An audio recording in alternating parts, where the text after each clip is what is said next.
beliau, pembicara kajian subuh pada pagi hari ini, waktu dan media dipersilakan.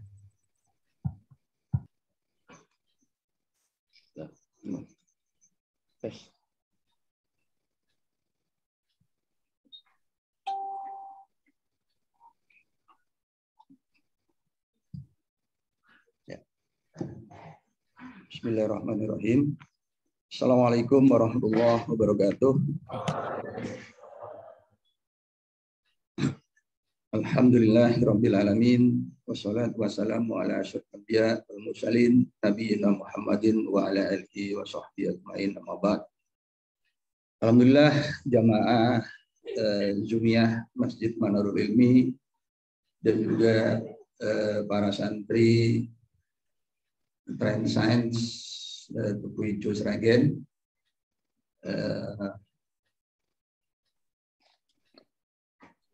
pada pekan keempat genap keempat bulan September kita bisa bertemu kembali di dalam rangka ngaji ayat-ayat semesta.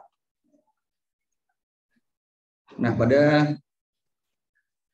pagi hari ini kita akan lanjutkan ngaji kita setelah yang lalu kita ngaji alam dalam Al-Quran. Sebentar.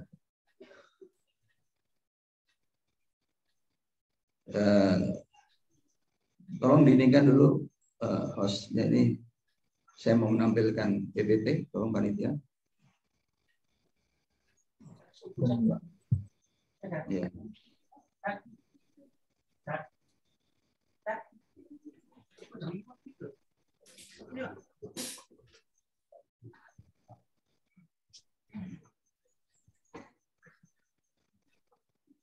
Sambil menunggu mengaktifkan ini. Oh ya, udah. Baik, saya sapa dulu santri saya pagi-pagi ini supaya bersemangat begitu. Saya panggil dulu dengan sapaan akrab dengan dia. Tenzin! Baik. Jadi kita akan lanjutkan ngaji kita ya. Nah, jadi judulnya adalah alam dan sains. Jadi itu judul lengkapnya begitu ya. Tapi hurufnya kecil di barat dan di dunia Islam gitu ya. Jadi dalam waktu 45 menit akan saya sampaikan materi dan kemudian nanti dilanjutkan dengan diskusi. Nah, berbicara tentang alam, saya akan berangkat dari pemikiran awal ya. Kalau dalam catatan sejarah yang umum begitu, perenungan terhadap alam ini dari peralihan memikir yang berbasis mitos ke berbasis logos itu dimulai ya di dalam sejarah Yunani dan kemudian mencapai puncak pada pemikir besarnya yaitu Aristoteles. Nah, pemikiran panjangnya itu kemudian bermuara pada amatan yang disampaikan oleh Aristoteles bahwa Aristoteles itu melihat bahwa alam itu bertindak seolah-olah dia itu tahu konsekuensi dari tindakannya. Nah, inilah yang kemudian itu menjadi dasar. Ya, jadi ini adalah istilahnya telos, begitu tujuan. Nah, ini yang kemudian menjadi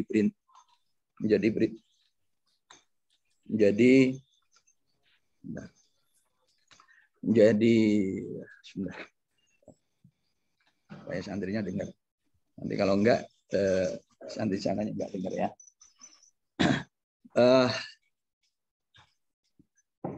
Jadi teleologis ya, prinsip teleologis. Jadi artinya alam itu mempunyai tujuan. Ya. Jadi dan kemudian ini ditegaskan di abad 20 oleh pernyataan yang sangat terkenal dari Einstein bahwa the most incomprehensible thing of the universe is that comprehensible. Jadi yang paling tidak dapat dimengerti tentang jagat raya itu adalah bahwa jagat raya itu bisa dimengerti. Ya. Jadi artinya begini, alam ini kan kompleks.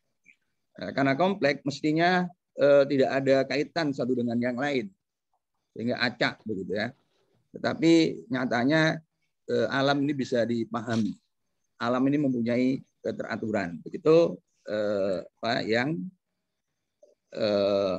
pendapat yang kemudian sangat terkenal ya, yang menjadi prinsip teleologi ya di dalam dunia ilmu begitu.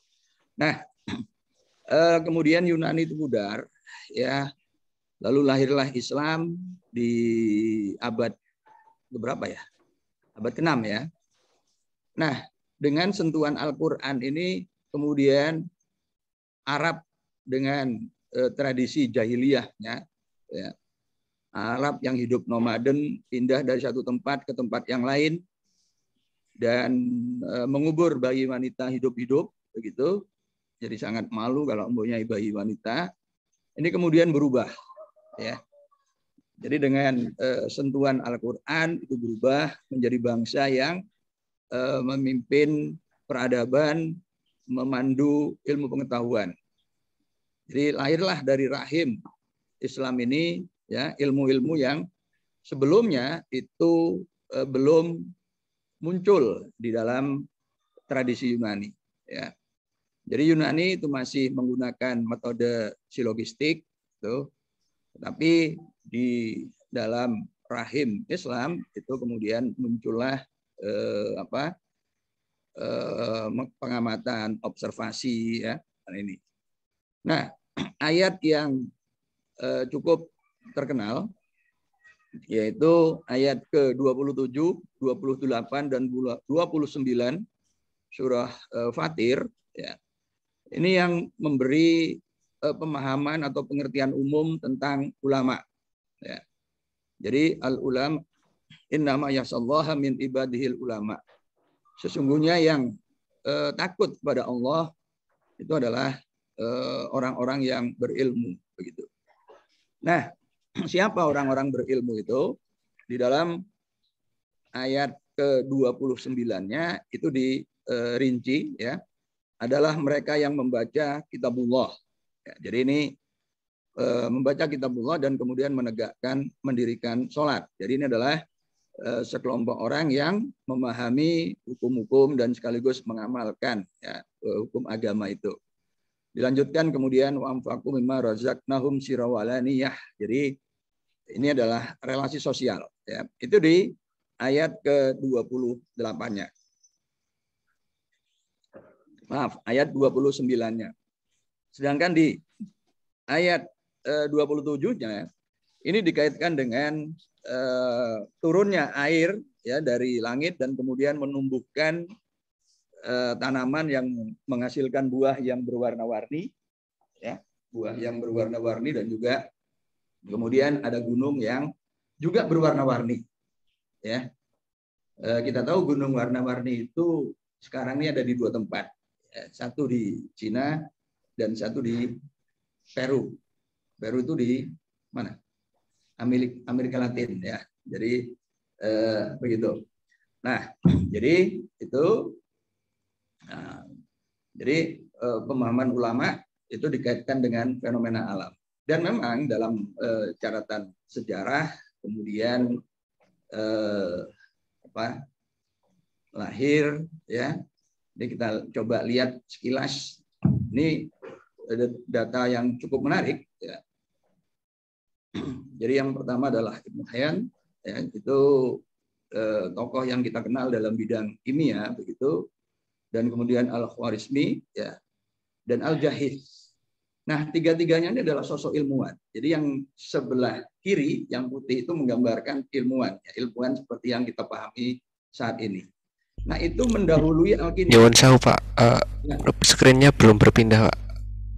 Oh, jadi masih di pertama ya? Iya, masih kecil juga Pak. Oh, ya. Ini Belum kasusnya belum berulang. slideshow, Prof Agus. Belum Gimana? slide, belum slideshow. Oh, sebentar. Tolong di. Nah. Iya. Ini kasusnya sama dengan waktu yang pertama dulu. Jadi udah berapa slide tapi belum slide. Nah.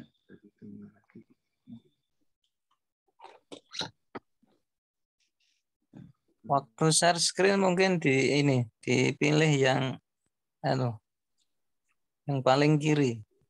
Oh iya. Ini ya.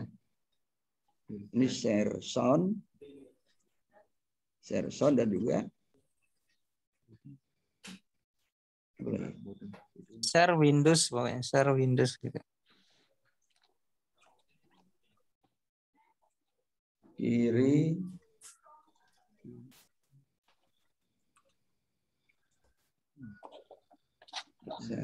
share screen. Sebentar. Kiri.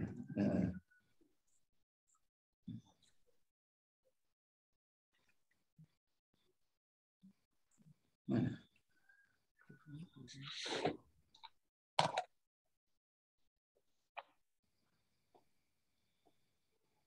Nah.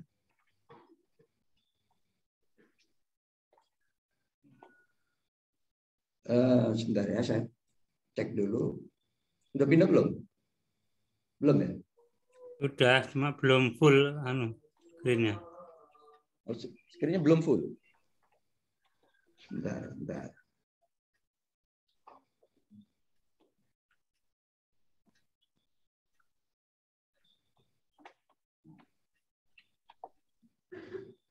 Jadi ini munculnya belum penuh ya?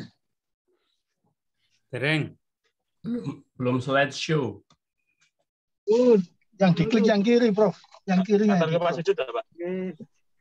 Yang diklik yang kiri itu loh, bisa biasanya berpindah. Daftar gambar-gambar di kiri diklik kan bisa biasanya. Kalau nggak bisa pakai slideshow. Gambar yang kiri. Itu kan ada deretan slide itu lah. Pas Ya. deretan slide-nya itu aja yang diklik pas. Itu biasanya bisa itu. Coba dipencet F5 bisa nggak, Prof? F5.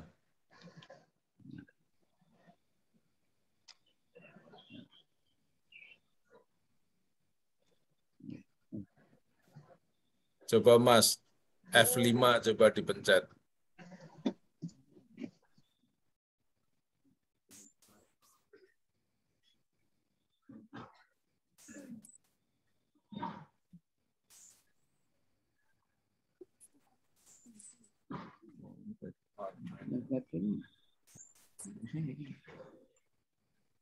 Ya, misalkan ini juga nggak ditampilkan bisa nggak? Supaya saya juga bisa melihat yang lebih besar.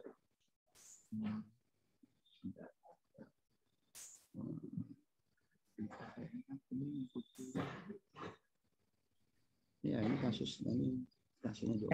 Kalau misalnya enggak bisa slideshow, Prof Agus, mending ya nggak usah slideshow, langsung aja di ini kan.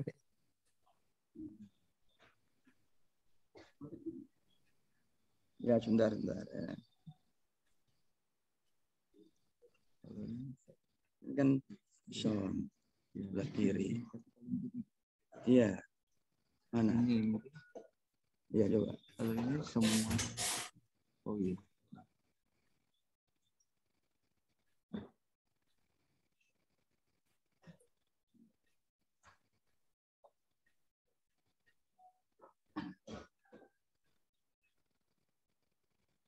Balik lagi. Tapi tadi kan pilihannya untuk ini adalah ini sama ini. Kalau ini berarti semua yang ada di dalam. Seperti apapun tetap ditampilkan. Kalau yang ini sudah kita sini. Coba yang ini. Nah, ini kan dia fokus di sini. Iya. Kalau ini nanti Kalau ingin nggak jalan. Ini nggak jalan. Tadi kan Gitu ya. Kalau yang itu, yang seperti tadi. Enggak, ini kita dari baca.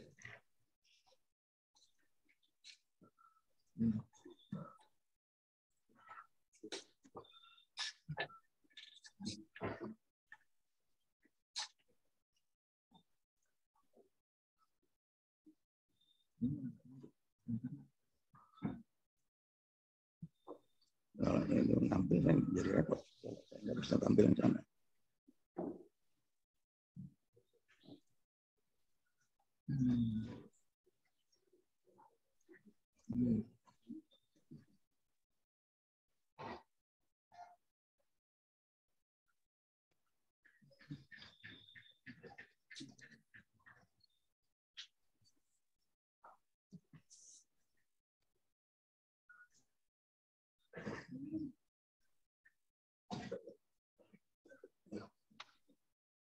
Ini sudah geser nggak? Enggak, belum.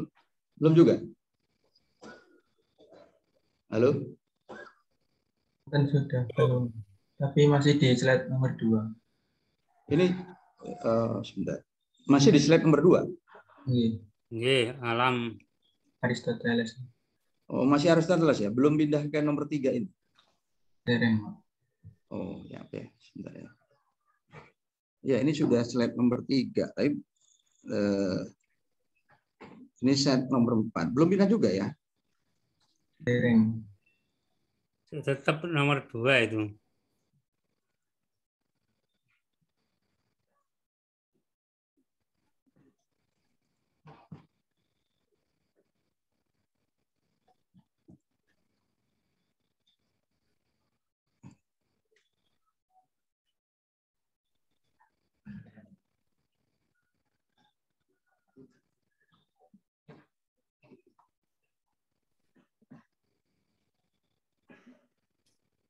Iya, iya.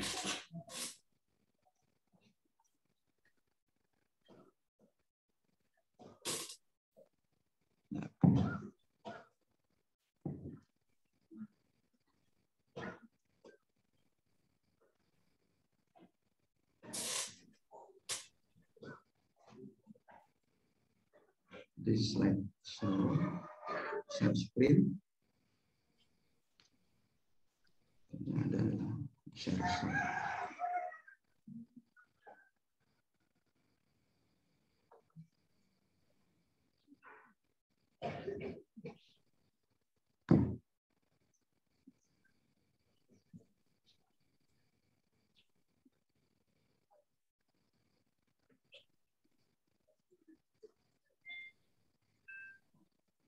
Ini balik pertama ya?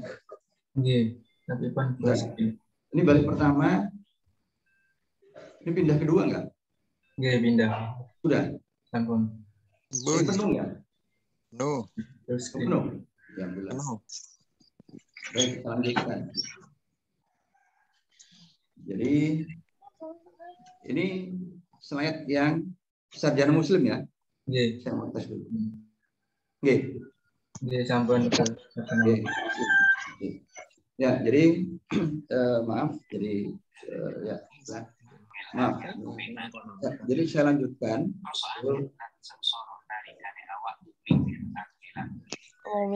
Kok memang udah heboh.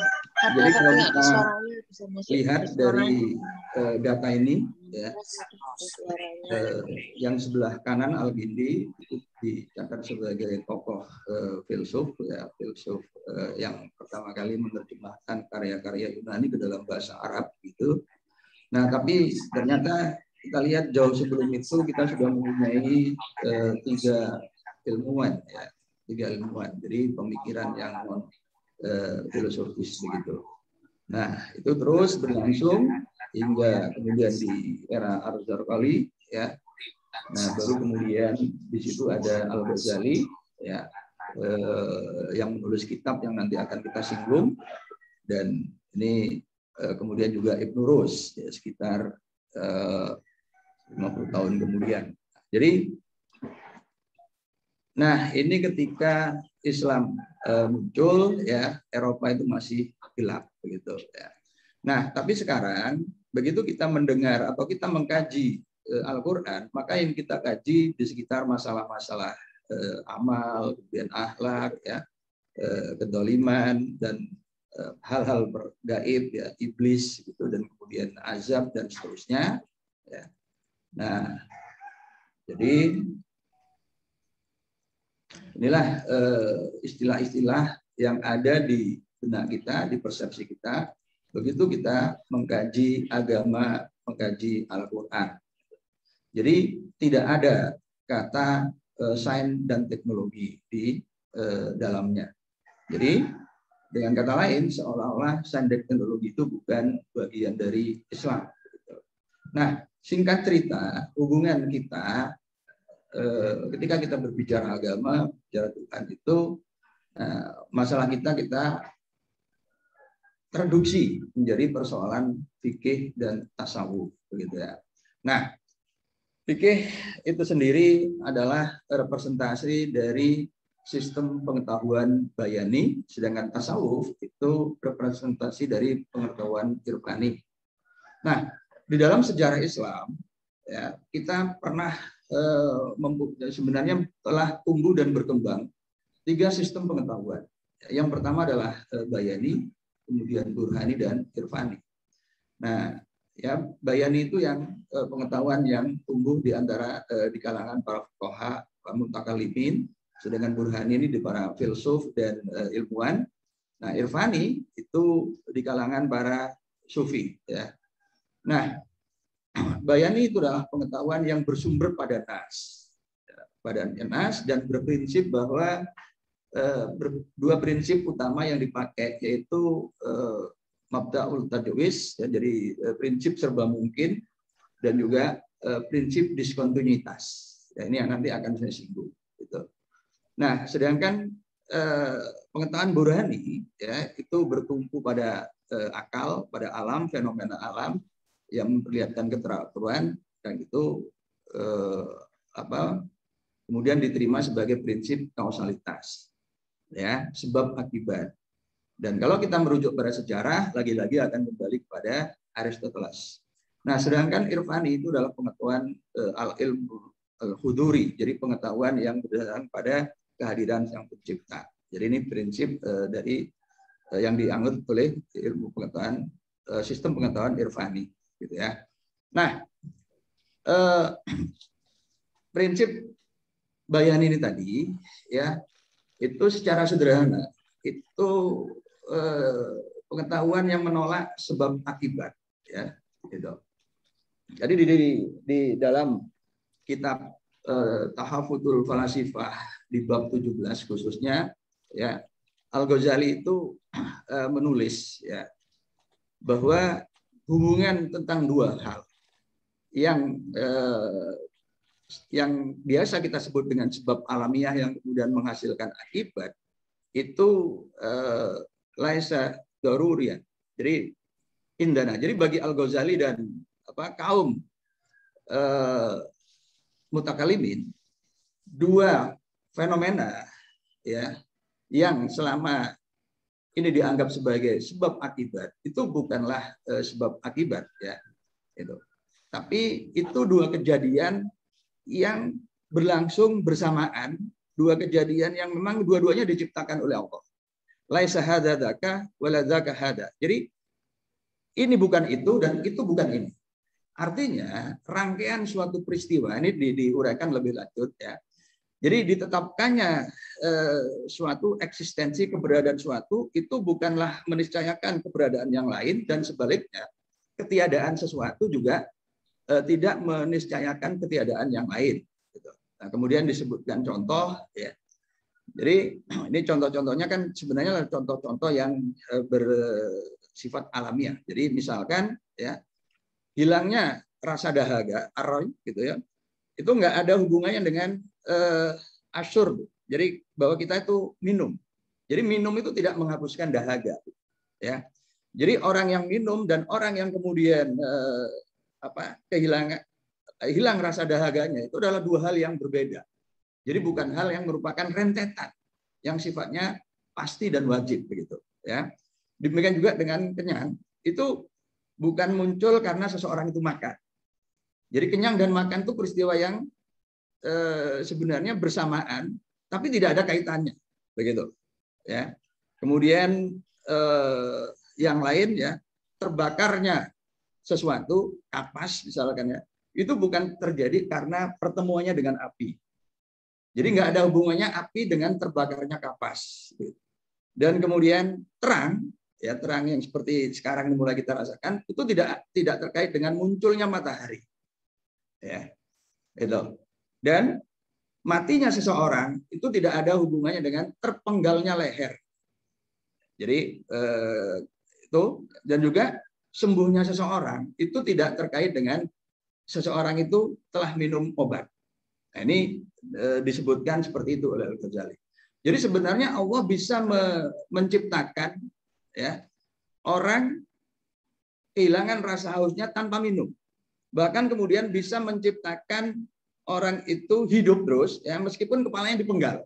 Ini di penjelasannya yang lebih lanjut dari Al-Ghazali itu ya. Tetapi itu semua diingkari oleh para filsuf. Ya, itu semua diingkari para filsuf. Jadi singkat cerita, kausalitas itu ditolak. Dan ini memang kemudian di masyarakat kita ya, mohon maaf ini kalau dalam praktek sehari-hari misalkan ya, misalkan ini contoh yang sangat populer. Ya, jadi kalau tadi itu kan seolah-olah cerita masa lalu. Yang populer itu begini. Misalkan Ali Falak sudah mengatakan bahwa tinggi hilal itu negatif. Ya. Tapi kita masih, sebagian orang masih merasa perlu untuk ya selain pemahaman yang atas syariat gitu, perintah untuk meruqyah, tapi ada juga yang masih menganggap loh kalau Allah mengendaki meskipun negatif nanti hilal itu masih mungkin untuk dilihat. Nah ini kenapa? Karena prinsip dari serba mungkin tadi, prinsip diskontinuitas tadi. Ya. Nah ini mempunyai implikasi yang serius dan ini kemudian dikomentari secara khusus oleh Ibnu Rus di dalam kitab Tahafut at-Tahfud, nanti kita singgung ya.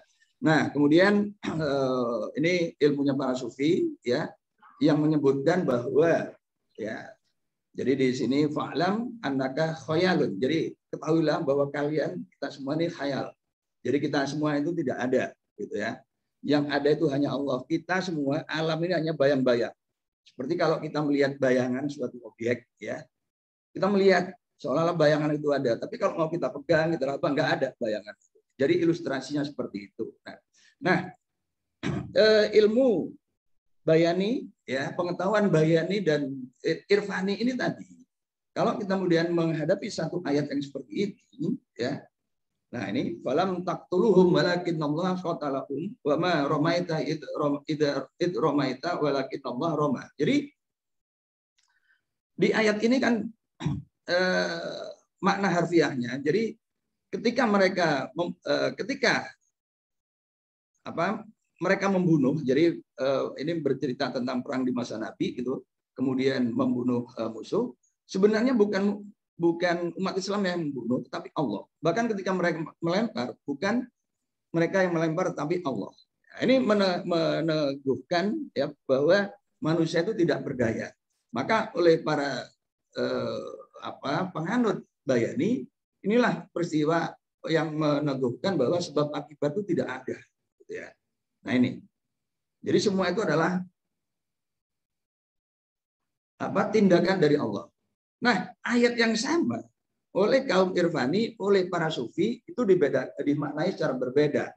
Jadi di sini bahwa tindakan kaum muslimin pada saat itu yang digambarkan sebagai tindakan Allah itu dipahami sebagai bahwa Allah hadir di dalam diri kaum muslimin. Ini pemahaman kaum sufi, gitu ya. Nah ini, jadi kemudian tidak ada pemikiran sebab akibat, ya.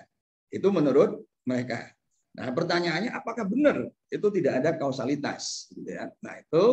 Nah saya mau mereview bahwa di dalam kitab suci kita itu terdapat 800 ayat tentang alam dan itu 5 kali lebih banyak daripada ayat fikih. Itu satu data dulu yang harus kita sampaikan ya. Nah, ayat-ayat ini yang nantinya itu bisa menuntun kita pada pemahaman penguasaan tentang sains, teknologi, kedokteran dan juga pertanian. Dari 800 itu adalah ungkapan-ungkapan alam, diantaranya adalah ini Ya. Nah, yang menarik adalah bahwa Al-Quran itu berbicara tentang prinsip-prinsip dan juga kandungan tentang alam itu sendiri dan disampaikan dengan cara eksplisit, implisit, dan simbolik. Gitu. Nah, prinsip yang pertama yang perlu kita ketahui bahwa disebutkan bahwa manusia pada prinsipnya dilahirkan dalam kondisi tidak tahu apapun, ya. Jadi ini prinsip apa namanya ya, kesamaan umat manusia yang lahir di bumi itu, siapapun itu, ras apapun itu, dimanapun dilahirkan, mau di Amerika, di Afrika, ya, di Asia, di Jepang, ataupun di Madura, begitu ya, di Bali, di Sumatera, Bangka Belitung, itu sama, ya. Wallahu akhrajakum min butuni ummahatikum la ta'lamuna syai'a. Jadi tidak tahu apapun. Kemudian wa ja'ala lakumus sam'a wal absara wal afidah, dilengkapi dengan 3 piranti, ya. Pendengaran, penglihatan, dan juga fuad, intelek, begitu. La'allakum tashkurun, ya, supaya kita semua, kalian semua itu bersyukur. Nah, salah satu prinsip yang ditegaskan di dalam Al-Qur'an yaitu sunnatullahi allati qad khalat min qabl wa lan tajida li sunnatillahi tabdila. Jadi sunnatullah telah berlangsung sejak lama, sejak masa lampau, dan kalian tidak akan melihat perubahan itu. Nah, ini kata-kata ya, perubahan itu tidak akan kalian lihat, gitu ya. Nah, jadi contoh yang kemudian di ayat yang lain ditegaskan, ya, itu tentang fenomena matahari dan bulan, ya, yang relatif memang di sini kemudian ilmu pengetahuan itu bisa memprediksi dengan amat sangat akurat, gitu ya. Ya, sempat yang saya singgung tadi terkait dengan misalkan hilal, gitu. Nah, contohnya begini. Bahkan tempat terbit matahari, ya, itu membentuk pola yang sudah relatif baku, fix, sehingga kemudian ilmuwan itu tahu, ya. Jadi sekarang ini tanggal 28 ya, 28 September. Nah, ini sudah lewat, jadi matahari sekarang ini sudah di lintang selatan, ya. Jadi sudah di selatan ekuator, tapi masih belum melalui lintang Surabaya, masih perlu beberapa hari lagi, begitu, ya. Sehingga bayangan kita itu masih tetap di sebelah selatan tubuh kita. Ini kita tahu. Dan ini tidak bisa kita ubah dengan ungkapan yang kelihatannya sangat kita sangat dekat pada Allah. Insya Allah kalau Allah menghendaki. Nah itu. Ini kan menggambarkan kekuasaan Allah yang mutlak gitu. Tapi di ayat yang tadi disebutkan bahwa kalian nggak akan melihat sunatullah, perubahan sunatullah itu. Di antaranya ini. Ya. Nanti pada sekitar 23 Desember posisi matahari itu ada di ujung selatan. Nah, ini terus berulang. Ya. Terus berulang dan tidak memperlihatkan perubahan. Jadi seperti itu. Nah, inilah yang kemudian tadi saya singgung adalah bagian dari oleh sistem pengetahuan burhani, ya. Jadi setelah A, B, begitu intinya ya dalam kausalitas itu. Nah, ini kemudian pengetahuan ini dirumuskan ya dengan baik, dikenal oleh para siswa ya di SMP, SMA begitu. Daerah lintasan matahari dalam keseharian, nah, itu sudah dikenali dengan baik begitu. Nah, bahkan ya, contoh mudahnya adalah bagaimana kemudian kita mengidentifikasi bayangan. Jadi bayangan seseorang kalau pagi atau sore itu pasti panjang. Jadi kalau misalkan seperti ini waktu kapan? Ini hanya ada 2 pilihan. Ya, kalau nggak pagi itu sore. Kenapa? Karena bayangannya panjang. Ya, nggak mungkin siang hari dalam artian tengah hari itu nggak mungkin. Kalau tengah hari bayangannya itu relatif pendek. Ya, bahkan kalau zuhur itu paling pendek. Tapi kalau panjang seperti ini, itu terjadi ketika matahari masih di bawah, yaitu ketika baru terbit atau menjelang terbenam. Nah, itu hanya 2 kemungkinannya. Ya. Nah, jadi bayangan-bayangan seperti ini kita bisa mengetahui. Seperti yang saya katakan tadi, kalau siang ini kita berdiri di tempat terbuka, ya, di daerah selatan, gitu, bayangan kita akan di sebelah selatannya. Tapi saudara-saudara kita yang di Banda Aceh, karena Banda Aceh itu di lintang utara, maka bayangannya pasti di utara tubuhnya. Itu, ya. Nah, ini yang bahkan kemudian data posisi matahari itu bisa diketahui dengan ini, ya, dengan baik oleh para astronom begitu. Bahkan kemudian kita bisa menentukan kapan matahari itu di atas Ka'bah. Dan dengan demikian kemudian kita bisa menentukan arah kiblat dari katakanlah tiang ya yang kita pancang di tanah lapang, misalkan tiang main volley itu ya. Tapi tentunya tiang itu harus kita jamin tegak lurus dulu ya, vertikal begitu. Nah, maka bayangannya pada jam tertentu itu bayangannya menuju ke Ka'bah. Nah, itu kita bisa tahu dengan pasti. Ya, dan kita sudah melihat itu Pak, rutin dalam 1 tahun itu kemudian diumumkan ya pada bulan Mei dan pada bulan Juli. Nah, seperti itu. Nah, kemudian keteraturan ini ditegaskan lebih lanjut ya di ayat yang lain, wa ma khalaqna sama wal arda wa ma bainahuma la'ibin, tidak diciptakan dengan main-main. Jadi begini, Aristoteles dulu pernah punya pandangan 2 benda ya, yang dengan massa berbeda, jadi misalkan buah kelengkeng dan buah apel. Ya, ini kan ekstrim ya, satu kecil, satu gede. Nah, menurut Aristoteles, ini kalau dijatuhkan dari puncak menara Pisa begitu, pada waktu yang bersamaan, maka buah apel itu kan nyampe tanah lebih dulu. Nah, itu. Nah, karena Aristoteles itu orang yang hebat gitu ya. Mu'allimul ulama, guru pertama dalam pemikiran filsafat gitu. Nggak ada orang yang kemudian protes. Dianggap sebagai kebenaran sampai sekitar 2000 tahun sampai lahirlah Galileo Galilei. Dilacak-lacak kenapa sih Aristoteles membuat pernyataan seperti itu ya. Lalu dites ulang, ternyata salah. Ternyata dua-duanya itu sampai di tanah pada waktu yang bersamaan. Itulah ya. Nah, seandainya penciptaan ini dilakukan dengan main-main, sesuka-suka Allah, maka buah apel kadang-kadang jatuh dulu. Tapi nanti malam apa gitu ya, buah kelengkeng jatuh dulu. Tapi nanti malam Minggu atau malam apa yang lain ternyata barengan. Nah, kalau seperti ini, maka ilmu pengetahuan nggak bisa dirumuskan. Kenapa? Karena alam nggak punya pola. Nah, begitu ya. Nah, ternyata itu tidak terjadi seperti itu. Bahkan kemudian diungkapkan, ya, tidak juga dengan batil penciptaan itu, dan itu dengan bahkan dengan hak. Jadi ini saya gambarkan dengan air. Jadi air dari pegunungan itu akan berjalan mencari jalan ya, mencari rute, dia pilih. Yang kemudian dia turun kalau ada penghalang dia akan berbelok, tapi kemudian dia akan terus melanjutkan perjalanan, ujung-ujungnya sampai di laut. Tidak terjadi ya air laut itu kemudian mencari jalan keluar, naik ke daratan lalu pergi ke puncak gunung. Itu tidak terjadi.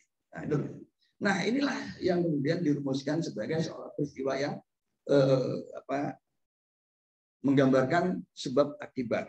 Itu yang ilmu pengetahuan burhani.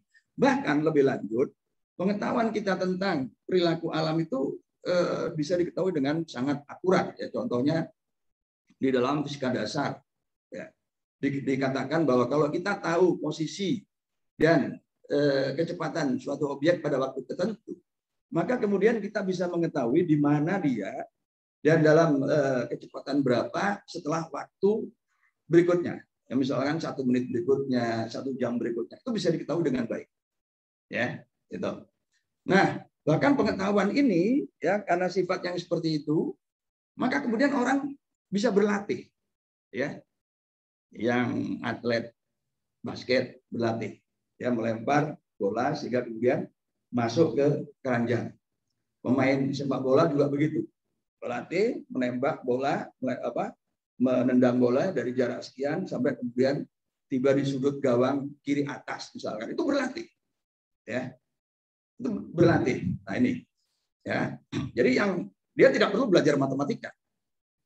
Jadi polanya tadi itu dengan intuisi, dengan feeling. Demikian juga bapak anak yang kemudian melempar ini ya, itu bisa kena begitu. Jadi dia kalau rutin berlatih maka dia kemudian bisa melempar itu dengan akurat.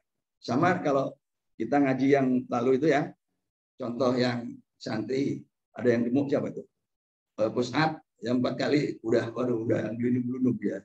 Tapi ada yang sudah berlatih sedemikian rupa sehingga kemudian push up kuat 50 kan gitu ya.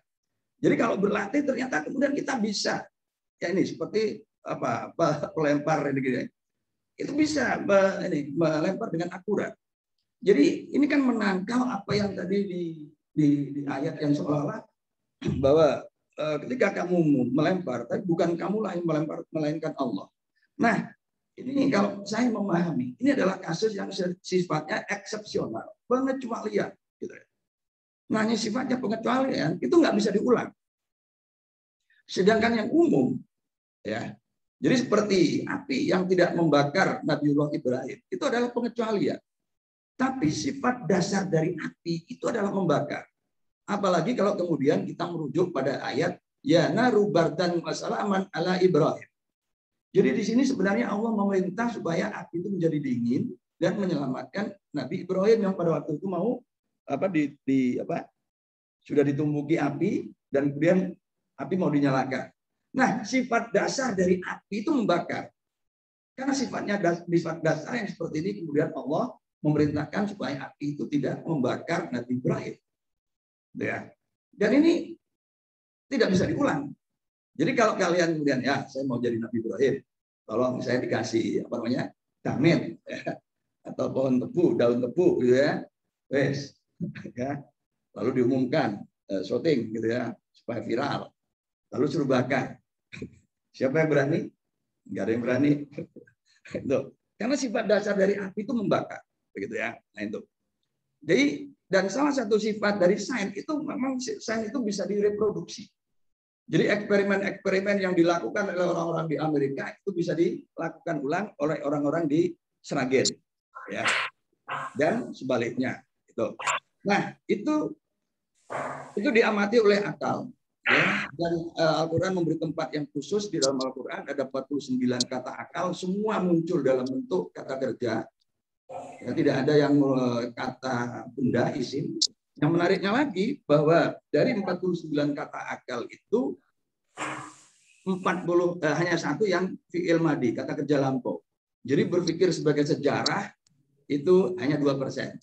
Selanjutnya adalah aktivitas berpikir yang terus-menerus, berpikir kritis dan logis, ya, mengamati fenomena. Dan ternyata ketika kita mengamati fenomena itu alam itu mempunyai pola, begitu loh ya. Nah, memang pola ini kemudian oleh kelompok Bayani, ya, itu disebut sebagai sekedar kesan, ya, bukan sesuatu yang sifatnya itu pasti dan wajib, gitu. Karena memang di sini mau memuliakan Allah, bahwa Allah itu nggak punya. Tidak ada yang memaksa Allah, tidak ada yang mewajibkan Allah. Jadi memang prinsipnya seperti itu, gitu ya. Nah, amatan terhadap pola alam ini kemudian menghasilkan sains. Ya, sains tumbuh. Seperti yang saya sampaikan tadi, sains tumbuh ya, Al-Jahiz dengan beliau menulis kitab Al-Hayawan yang telah membedah ya lebih dari 300 hewan. Kemudian dipahami sifat-sifatnya, beliau menulis kitab itu, dan kemudian di ujungnya beliau mengatakan bahwa ilmu hewan itu sejatinya adalah ilmu agama. Sebab dengan memahami hewan-hewan ini sebenarnya kita memahami kebijakan Allah dalam penciptaan hewan. Nah, ini ya. Jadi ilmu hewan itu sebenarnya adalah ilmu agama, begitu ya. Jadi unifikasi, penyatuan, keterpaduan antara sains dan agama itu memang sudah berlangsung sejak awal di dalam tradisi Islam, ya, sebelum kemudian agama dipisah oleh para ilmuwan itu sejak Kopernikus melansir ya heliosentris, dan itu menyalahi geosentris yang kemudian menjadi doktrin gereja, ya, dan penganut heliosentris itu kemudian diburu sebagian di hukum.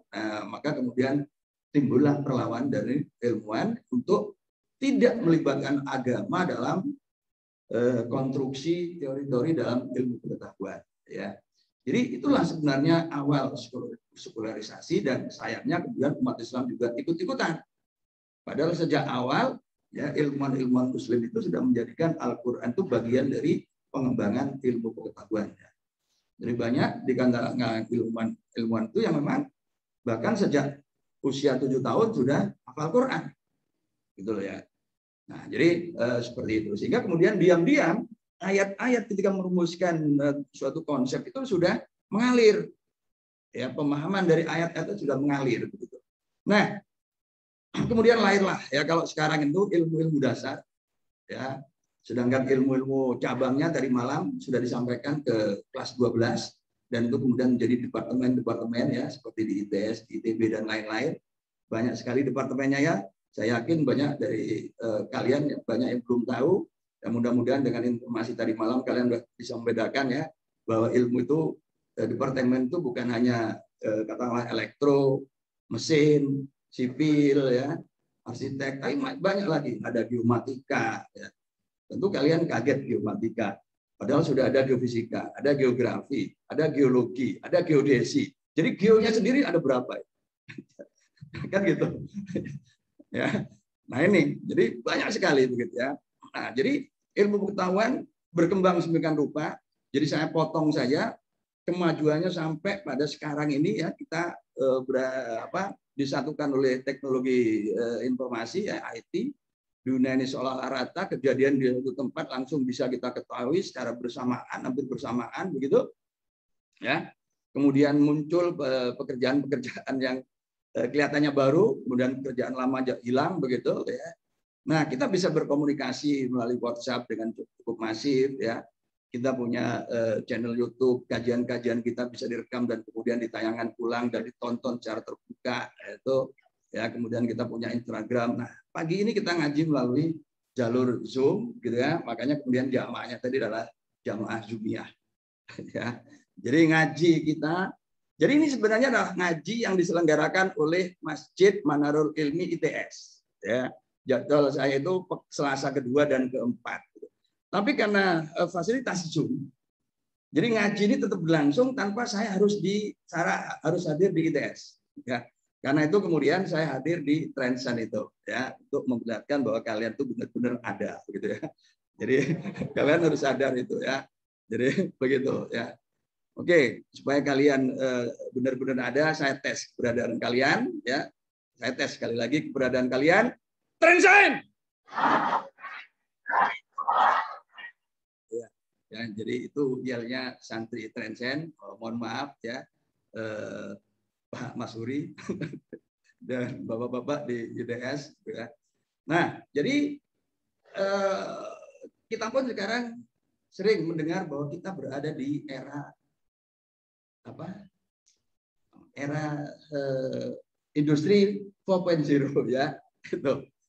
Iya, di dunia sana industri 4.0. Tapi kalau kita ini sebenarnya gabungan ya 4.0, 3.0, 2.0, 1.0. Ya, bahkan mungkin yang dominan ya 2.0 ya itu ya. Jadi bukan 4.0-nya, 4.0-nya hanya orang-orang tertentu saja yang lebih masif, ya mungkin 2.0, bahkan sebagian masih 1.0 gitu ya. Nah ini bahkan kemudian kita juga mengklaim kita berada di masyarakat 5.0. Nah ini sesuatu yang barangkali kita perlu merenung ya. Society 5.0 itu adanya di Jepang. Ya, karena apa? Karena Jepang itu ibu-ibu para keluarga muda itu umumnya nggak mau punya anak, gitu ya. Karena nggak mau punya anak, maka kemudian tenaga kerja produktif di Jepang itu sekarang itu berkurang, sehingga kemudian tenaga untuk menggerakkan industri mereka itu jadi berkurang dan karena itu kemudian mereka memberdayakan teknologi informasi dan robot. Nah kalau kemudian kita mengklaim bahwa kita ini society 4.0, dia lucu. Ya, kita pertama belum punya industri. Ya, industri kita itu industri asing dan kita itu masih kelebihan tenaga kerja manusia. Ngapain kemudian mempekerjakan robot? Terus yang kelebihan ini mau gimana nih kerjanya? Ya, masa mau disubsidi terus? Kan enggak. Jadi ini setting sosialnya enggak pas dengan kita sebenarnya, ya. Jadi jangan terlalu suka menyebut kita ini masyarakat 5.0 ya. Ini lucu sebenarnya. Nah, ya tadi apa yang ditulis oleh Syatibi dan juga Al-Ghazali ya, tentang penolakan kausalitas itu kemudian dikomentari oleh Ibnu Rus ya di dalam kitabnya Tahafud at-Tahafud gitu. Pernyataannya begini, faman rafa'al asbab faqad rafa'al aql. Jadi barang siapa yang menolak sebab akibat sesungguhnya menolak akal. Nah, ini ya. Menolak akal gitu. Belum sarapan. Dan innal ma'rufati bimusabbabati ya. La takunu alat tamami illa bima'rifati asbabiha. Jadi pengetahuan sesungguhnya, pengetahuan tentang sebab musabab itu tidak bisa menjadi sempurna kecuali dengan mengetahui sebab-sebabnya. Gitu ya. Jadi kenapa sesuatu terjadi itu hanya bisa dipahami dengan lebih baik kalau kemudian kita tahu sebab-sebabnya. Gitu. Ya. Dan lebih lanjut Ibnu Rus menegaskan faraf ahadil asya wa mubtilun bil ilmi wa raf'un lah. Jadi siapa yang menolak semua ini, ya kausalitas ini, itu kemudian membatalkan ilmu, meruntuhkan ilmu. Ya. Nah, ini. Jadi ilmu itu menjadi tidak berkembang. Jadi rasanya ini seolah-olah ramalan dari Ibnu Rus, ya, terhadap kita yang kemudian menolak kausalitas. Karena ilmu pengetahuan itu identik, ya bahkan kalau kita belajar fisika di situ ada prinsip kausalitas bahwa sebuah peristiwa itu terjadi, ya dua peristiwa yang terpisah oleh ruang itu terjadinya tidak boleh lebih cepat dari kecepatan cahaya. Itu prinsip kausalitas yang di fisika. Jadi maksudnya begini, bulan dengan kita itu kan jaraknya 385.000 km ya. Jadi kalau kita nyalakan senter sentolop, tak gitu. Nah cahaya sentolop kita itu akan sampai di bulan itu 1 detik, 1/4 detik. Itu baru nyampe di bulan. Tapi kalau kemudian setengah detik sudah sampai di bulan, itu dikatakan melanggar kausalitas. Ya, cahaya matahari yang sampai dipancarkan matahari saat ini itu akan sampai ke kita 8 menit yang akan kemudian. Nah, kalau cahaya matahari itu pancarkan sekarang kemudian nyampe dalam waktu 2 menit, itu berarti menyangkal kausalitas. Ya, itu dalam fisika. Nah, itu. Nah, jadi yang menolak kausalitas itu menolak akal dan itu kemudian ujungnya akan meruntuhkan ilmu, menolak ilmu dan meruntuhkan ilmu. Nah, inilah yang kemudian terjadi di kita, ya. Menurut perspektif tahafud at-tahafud, data memperlihatkan kita bahwa prestasi kita dalam bidang matematika sains rendah. Jadi dunia Islam begitu ya. Saya pernah menjadi juri fisika internasional ya, dan kemudian mengikuti itu. Memang yang bagus-bagus itu biasanya adalah siswa-siswa dari Iran. Yang notabene mereka memang mempunyai pemikiran-pemikiran filsafat bahkan setelah kitab Tahafudul Falasifah. Yang mereka masih punya pemikir-pemikir seperti Mula Sadra begitu ya. Nah, kemudian data PISA kita juga memperlihatkan bahwa ternyata 2016 ke 2019 ya kualitas kita menurun. Jadi dari 6 terbawah itu menjadi 3 terbawah. Jadi bukan yang teratas gitu, tapi terbawah dari sekian puluh negara yang diidentifikasi. Bahkan kemudian kualitas perguruan tinggi kita. Nah, bahkan dalam bentuk yang lebih sederhana ya, kita sampai hari ini itu masih menjadi bangsa konsumen. Coba kita lihat data ini, motor yang terjual sejak tahun 2005 sampai 2019 itu ada 95 juta unit, 571 ribu. Berapa ini tadi? 95 juta 571 ribu unit. Tapi lihat mereknya itu artinya motor-motor itu buatan orang Jepang, industri Jepang. Jadi pertanyaannya kemudian insinyur-insinyur kita itu pada kemana? Apa yang dilahirkan oleh lembaga-lembaga seperti ITB, ITS, Fakultas Teknik, Universitas di Indonesia, gitu ya. Nah ini, bahkan kemudian mobil pun kita baru bisa membuat mobil cap jeruk. Ya, kita belum bisa memproduksi mobil yang beneran, begitu ya. Dalam artian membangun dunia industrinya. Inilah yang terjadi di kita. Bahkan kemudian kalau kita berbicara lingkup ilmuwan internasional, ya masyarakat Indonesia internasional Muslim yang jumlahnya sekian miliar itu kita hanya punya beberapa pemenang Nobel, ya. Dan dari 4 tokoh ilmuwan kelas dunia ini pun ketika mendapatkan Nobel, mereka itu tinggal di luar negeri. 3 di Amerika, ya Zuhail, Maryam dan juga Aziz, ya. Setelah lulus S2 dari Mesir, dari Iran, dari Turki, mereka melanjut dan menetap di Amerika, ya. Sampai hari ini. Sedangkan Salam setelah lulus S2 dari Pakistan itu kemudian studi menetap di Inggris dan pindah ke Italia begitu ya. Bahkan kasus terakhir ketika kasus COVID ini terjadi ya, kemudian kita sibuk dengan vaksin gitu ya. Nah, ulama kita kemudian sibuk membahas halal dan haramnya vaksin ini. Bahkan mohon maaf ini ya, data kan memperlihatkan bahwa ada dari sekian dari kalian tuh yang nggak mau divaksin karena lebih percaya pada teori konspirasi begitu dibanding teori ilmiah, kan begitu. Jadi aneh sebenarnya kalau mau ngirim santri ke Transcend tapi nggak mau vaksin, kecuali kalau kalian masuk ke lembaga bumi datar, itu wajar kalau nggak mau vaksin karena mikirnya juga sudah nggak logis begitu ya. Nah itu, tapi kalian di Transcend nggak mau vaksin, ini aneh nih.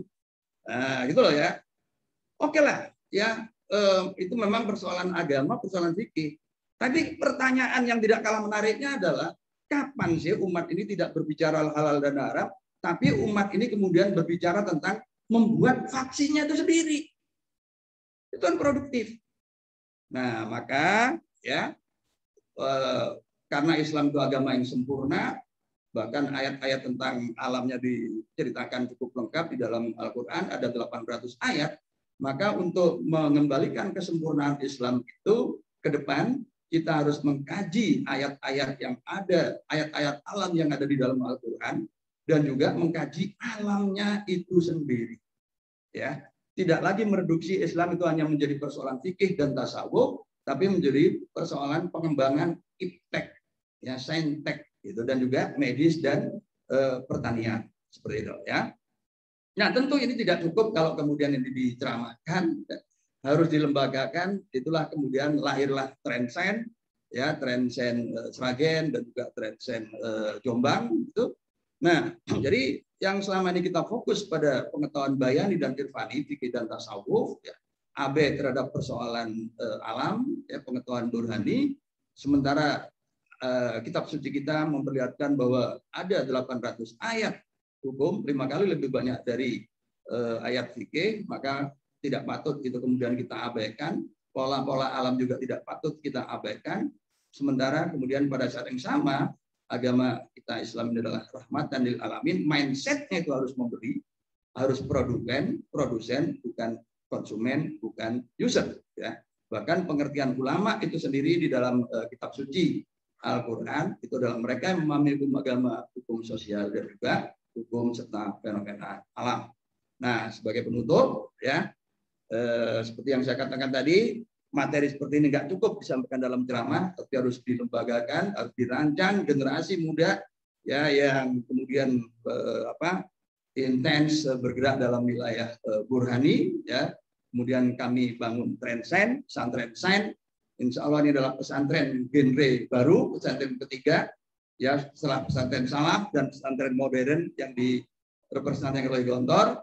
Nah, ya, khusus untuk Transcend Sragen yang dirancang di atas lahan 4 hektar, ini kita baru mempunyai lahan 2/3 hektar, jadi masih harus membebaskan lagi lahan 1/3 hektar. Karena itu kami mengundang jamaah Jumiyah Masjid Manarul Ilmi dimanapun ya, untuk berwakaf, ya, melalui rekening Lazismu nomor ya 14350 kali. Ya. Nah, jadi seperti itu. Jadi mari kita melakukan gerakan yang terencana, ya, terukur. Jadi tidak lagi hanya berdiskusi secara kualitatif. Demikian materi ngaji pada malam hari ini, ya, tentang potret pemahaman alam dan kemudian sainsnya sejak awal, ya, di dunia Islam maupun di dunia Barat. Assalamualaikum warahmatullahi wabarakatuh. Waalaikumsalam warahmatullahi wabarakatuh. Baik, terima kasih atas kajian pada subuh yang dilaksanakan oleh Prof. Agus Purwanto. Semoga ini bisa bermanfaat dan mungkin dari jamaah kalian jika ada yang ingin ditanyakan ke Prof. Agus mengenai materi pada pagi hari ini, dipersilakan.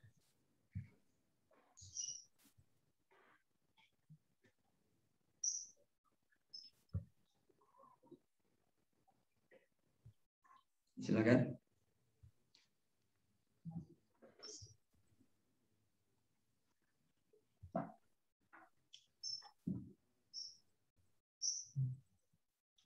Jadi apakah dari seluruh jamaah ada pertanyaan? Ya, ini ada pemberitahuan manggung hadir. Belum ada yang rasain?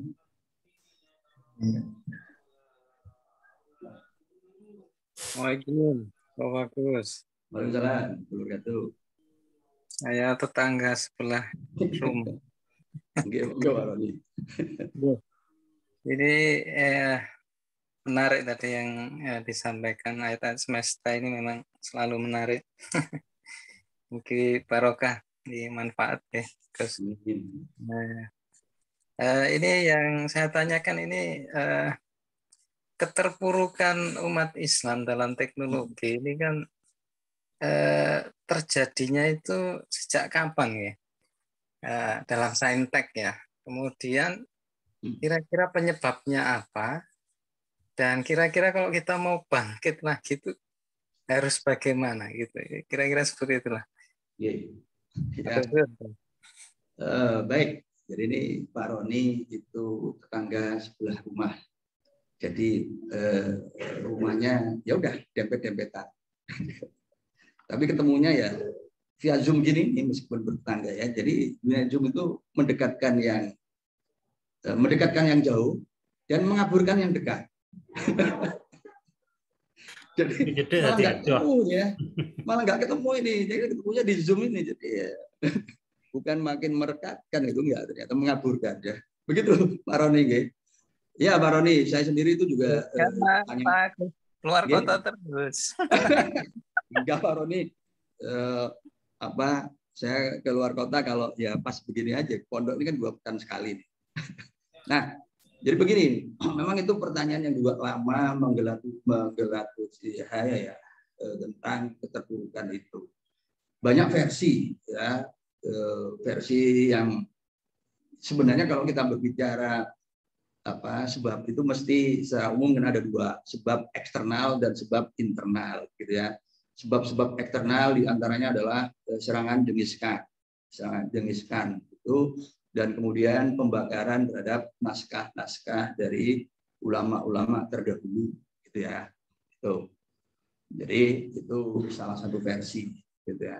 Tapi yang menarik dan itu justru tumbuh sampai hari ini itu adalah pemahaman penolakan kausalitas seperti yang tadi saya sampaikan, dan ternyata itu memang tertulis ya di dalam kitab Tahafutul Falasifah, dan memang sebagian dari sarjana muslim ya, termasuk guru besar filsafat Islam di UIN Jakarta ya, Prof. Mulyadi Kertanegara, itu di dalam bukunya Nalar Islam beliau menyebutkan ya, bahwa efek dari kitab Tahafutul Falasifah itu memang luar biasa. Jadi orang-orang itu kemudian menolak pengetahuan rasional ya.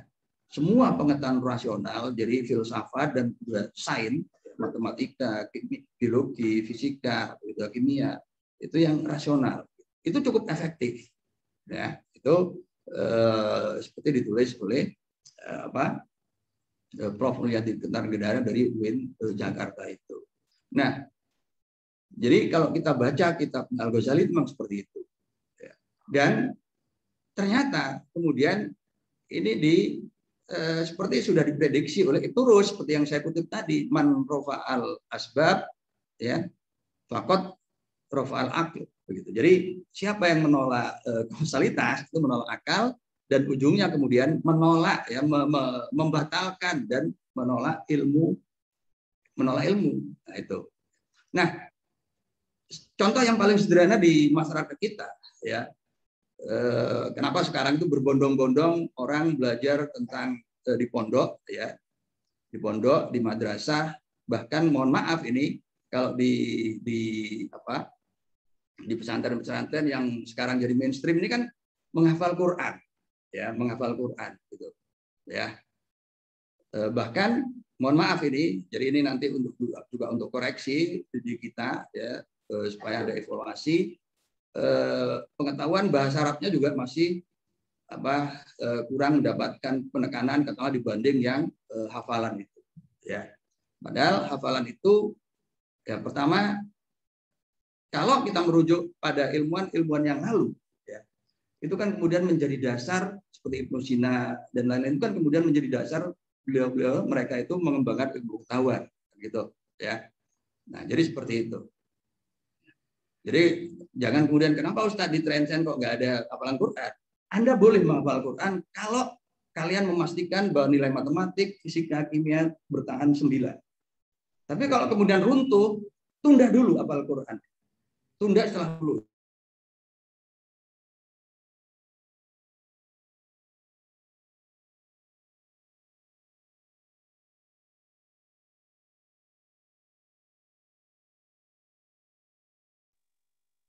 Putus nggih.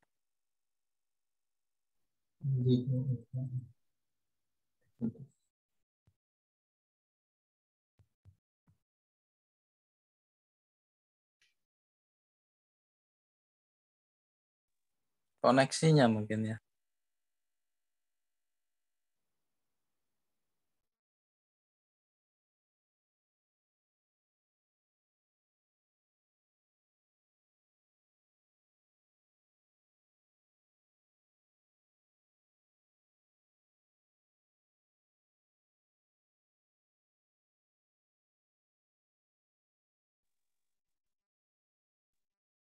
Masalah jaringan. Beliau masih ada, tidak terlempar, tapi kok nggak ada suaranya. Hilang gambarnya. Beliau terlempar buatan.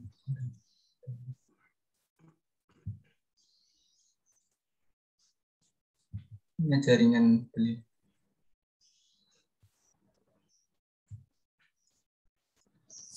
Jaringan di kampungnya Pak Nur Syahroni, ya Pak Nur. Oke. Blogku aman nih Pak, blogku Pak. Kenapa? Blogku aman nih. Aman ya? Lah iya. Dia lagi di Sragen. Oh. Nah, di tren sainsnya di Sragen. Ya. Committee does not take any decisions concerning measures against Israel or against the Jewish people. I think that is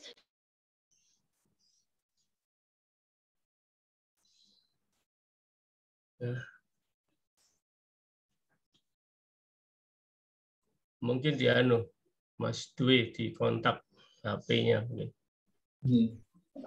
Call mungkin. Mungkin kasihan beliau itu ngomong terus tidak ngerti nanti ini kau no.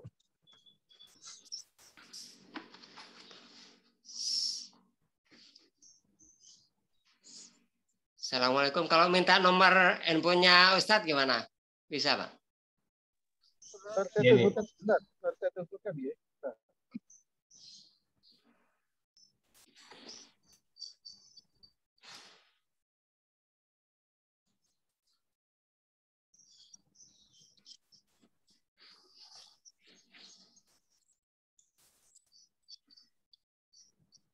Itu bayar berapa yang itu? Berapa? Yang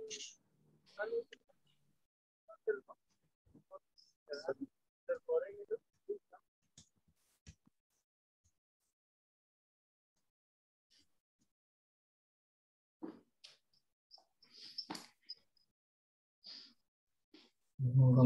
Mungkin dari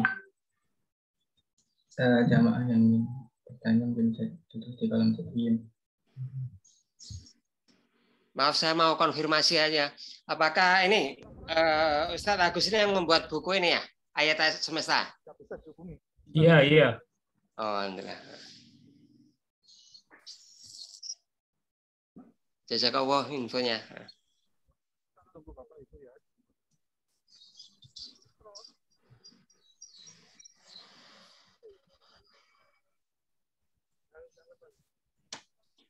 Pak Firmansyah. Ya. Assalamualaikum.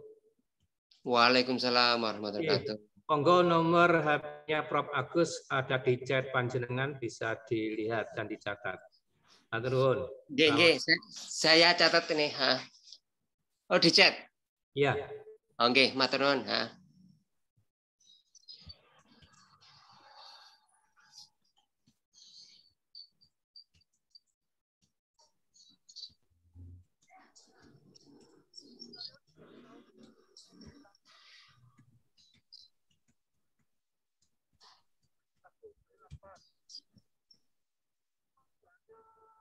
Jadi beliau aja sudah tahu ini kalau lagi gangguan, sedang diupayakan. Halo Bapak Ibu.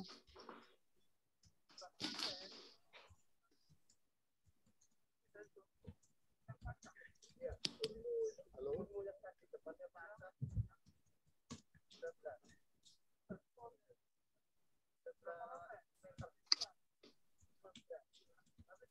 Itu unmute itu Prof. Agus itu, Gus Pur itu masih di unmute. Nah.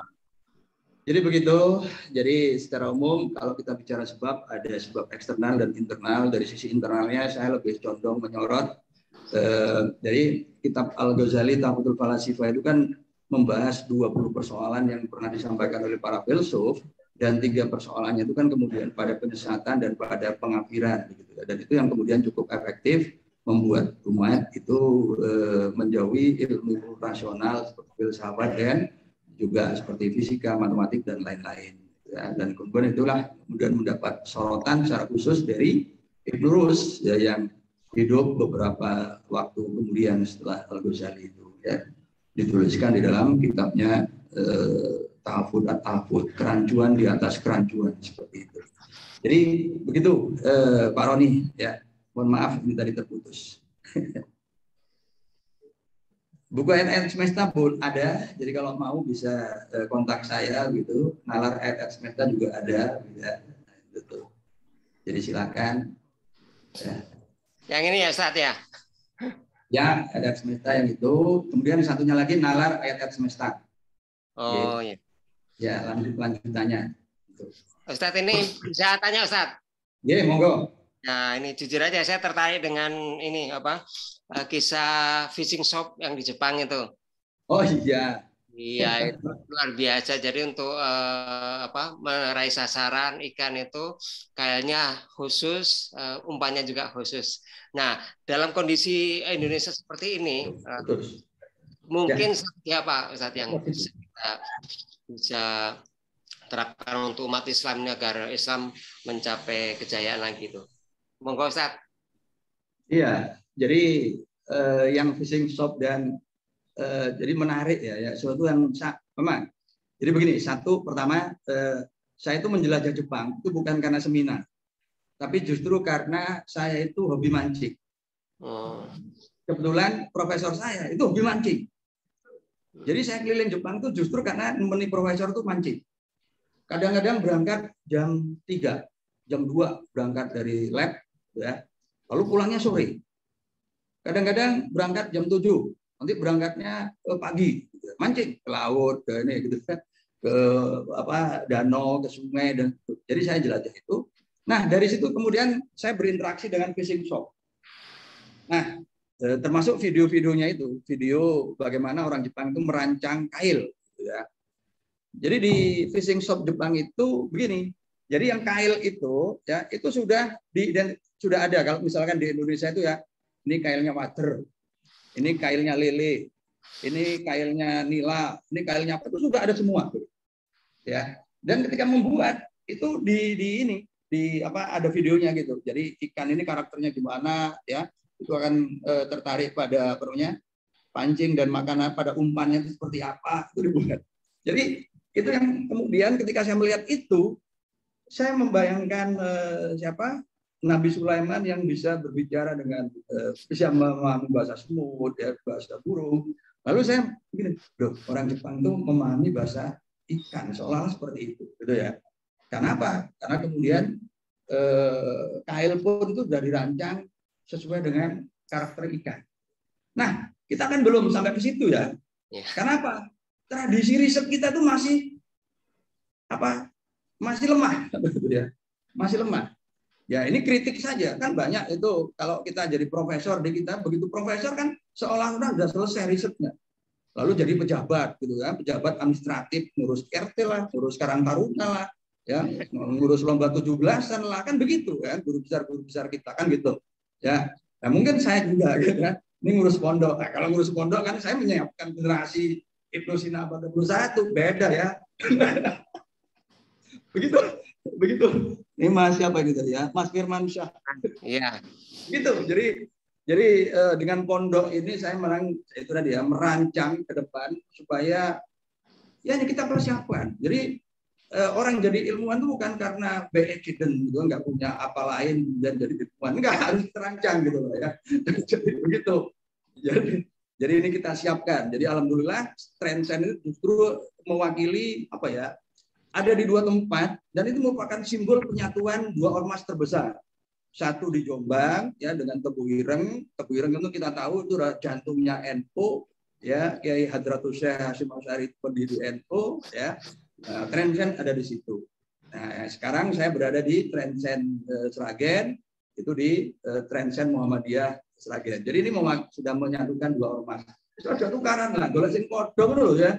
Ya kemudian Indonesia sebagai muslim terbesar di dunia ini, ayolah sekali-kali mempelopori gitu loh, korupsinya nomor 1. Ya, mempelopori ilmu lah gitu loh ya. Jadi seperti itu. Ya. Nah, ini sebuah ikhtiar Mas Firman gitu. Oke. Ya. Gitu.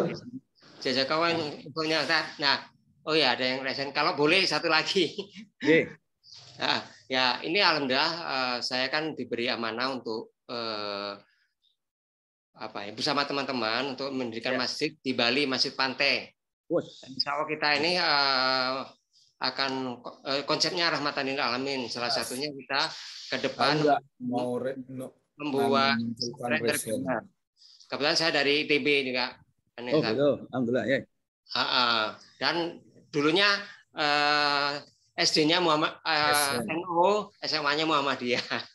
Jadi Islamnya ini sama dengan Ustaz. Nah, ya mohon nanti suatu saat kita berinteraksi untuk pengembangan Islam dakwah di Bali itu. Insya Allah siap. Yeah. Ini disaksikan oleh sekian ratus saksi santri saya.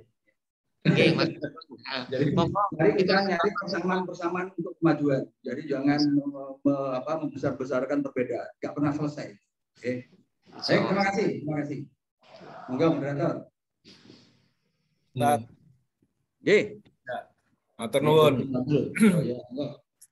Saya dari Babel, Ustaz. Ya, monggo. Jadi dulu saya ketika mau mendirikan SD Al-Quran Darul Fatah itu studi bandingnya ke Transcend. Dulu masih ada almarhum Dr. Andes Asruri ya, siapa? Oke. Direkturipun. Nah, ketika itu saya cukup lama ditahan karena saya ngasih masukan-masukan untuk Transcend. Ya.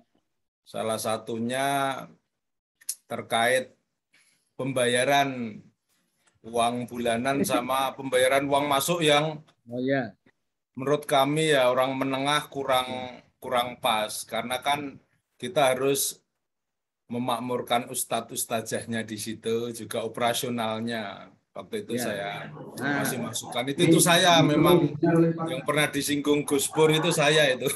Ya. Dengan Pak Rusli Rahman. Kemudian saya mau tanya nih, saya ini SD Al-Quran Darul Fatah ini kan targetnya 10 juz sama 100 hadis, tapi dengan berjalannya waktu kami sudah meluluskan satu angkatan itu bisa mencapai di atas 5.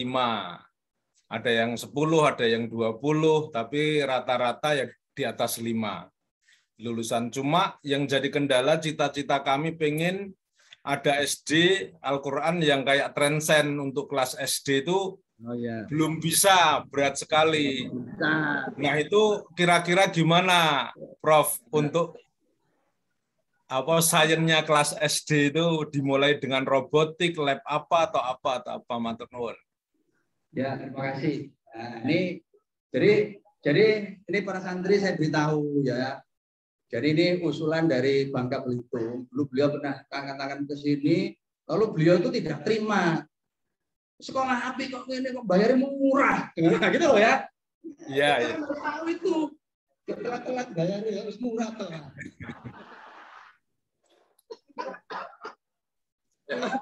Itu, ini yang saya ceritakan itu saya nggak karang ini. Makanya saya katakan, jadi untuk jenis sekolah yang sekelas dengan Trensen. Saya katakan Trensen itu yang paling murah. Ya, di tempat lain itu masuknya biaya SPP-nya ya bulanannya itu ngalang-ngalai kuliah di ITS, ya, ngalang-ngalai kuliah di ITB. Bulanannya masuknya juga begitu, ngalang-ngalai mandirinya ITS gitu ya. Itu kalau kalian masuk mandiri ITS itu fisika itu hanya 30 juta. Tapi sekolah-sekolah pondok-pondok itu yang sekelas Trensen ya di luar Trensen itu banyak yang jauh lebih mahal dari UKT-nya mandiri ITS dulu ya. Itu ya makanya kalian sering-sering ya beritahu orang tua kalian supaya wakaf ke Trensen. Supaya nanti barokahnya kalian bisa diterima ya di PTN itu dengan mudah gitu loh ya. Iya nggak usah ikut mandiri, uang mandirinya jadikan wakaf di Trensen. Nah, begitu ya. Jadi begitu ya. Nah kemudian terkait dengan apa tadi pertanyaan SD, sebenarnya banyak ya. Mohon maaf ini saya sempat dibajak di daerah Tangerang Selatan di dekat IAIN UIN Syarif Hidayatullah itu di situ ada TK Trensen gitu ya. Gimana ininya? Ya udah belajar sainnya. Saya beri contoh sederhana. Beli aja, datang aja ke pasar malam. Di situ kan ada orang jual perahu yang pakai api yang kemudian dibakar lalu bunyi gitu kan? Ya, itu betul. Ya. Beli aja itu. Jadi anak-anak itu suruh melihat itu. Nah, kemudian cari bungkus bukan kapsul. Pagoda pastiles atau apa yang terbuat dari logam itu kan tutupnya kan bisa ya kemudian kasih minyak, kasih kapas lalu dibakar. Lalu bandingkan. Itu kan nggak jalan. Meskipun sama-sama dikasih api, satu jalan, satu tidak. Nah, itu kan kemudian kita harapkan menimbulkan pertanyaan, kenapa ini nggak jalan, yang ini jalan kan gitu. Sains itu kan sebenarnya yang terpenting adalah menumbuhkan pertanyaan, menumbuhkan rasa ingin tahu. Jadi kata kuncinya itu sebenarnya di situ. Jadi bukan pada mahalnya lab, mahalnya fasilitas, enggak. Ya. Di Jepang itu juga begitu. Di Jepang itu kan bungkus-bungkus bungkusnya paling dari kertas-kertas itu kan kemudian jadi praktek kalau di Jepang itu. Bahkan kemudian menanam telo. Ya, kalau di kita telokon gitu kan. Itu kan kesannya jelek. Ya. Tapi di Jepang TK itu ya, di TK itu pasti menanam pohon telo itu. Jadi telo ditanam ya, ada lahannya tersendiri, kemudian pada suatu saat ya itu diamati begitu oleh anak-anak itu kan kemudian dipanen bareng-bareng. Jadi ada unsur kebersamaan, ada unsur mengamati, ini kok bisa tumbuh, ya setelah sekian hari daunnya sekian, ada bunganya dan seterusnya, itu dicatat. Lalu anak-anak itu cerita di depan kelas, menyampaikan gagasan gitu. Ya. Kalau kita nanam singkong, sing nanam Pak Kebun. Muridnya pencolotan dewe. Nah, ini kan gak mendidik, gak nyambung. Ya, ini siapa nanam pohon pisang? Kan orang lain, bukan santri ya. Santri dia gak paham pohon apa namanya pisang apa namanya. Kapelis gitu. Mestinya terangkan dulu ini secara ilmiah itu kenapa dan lain-lain ya. Jadi seperti itu. Jadi semua sains itu kan alam. Jadi sebenarnya labnya ya ada di alam itu banyak yang bisa kita explore. Ya, di antaranya ya ayat-ayat semesta itu ya, begitu ya. Seperti tanggal 23 kemarin kalian kan menentukan lintang kota kalian, yaitu ketika saat bayangan benda itu terpendek, gitu ya. Jadi seperti itu. Lalu diukur panjang bayangan berapa, tinggi tongkatnya berapa, lalu di situ kita dapat rasionya dan itulah tangen. Dari tangen sekian maka kita tahu sudutnya dan itulah sudut lintang kota kita, begitu ya. Jadi seperti itu. Jadi makatan Ustaz Pak Songko, jadi sebenarnya banyak hal yang bisa dijadikan bahan untuk eksperimen, gitu. Oke, saya kembalikan kepada moderator. Mungkin ini pertanyaan terakhir. Karena waktu juga sudah menunjukkan pukul 6.22 sudah siang. Selanjutnya penutupan. Terima kasih saya sampaikan kepada Prof. Agus Purwanto yang telah memberikan kajiannya pada subuh hari ini. Semoga apa yang telah diberikan bisa bermanfaat bagi kita semua. Amin. Semoga kita semua jamaah kajian ibadah subuh selalu diberikan kesehatan dan kemudahan dalam menjalankan aktivitas pada hari ini. Amin. Saya selaku moderator, mohon maaf jika ada salah kata atau tindak tanduk yang kurang berkenan. Assalamualaikum warahmatullahi wabarakatuh. Waalaikumsalam warahmatullahi wabarakatuh.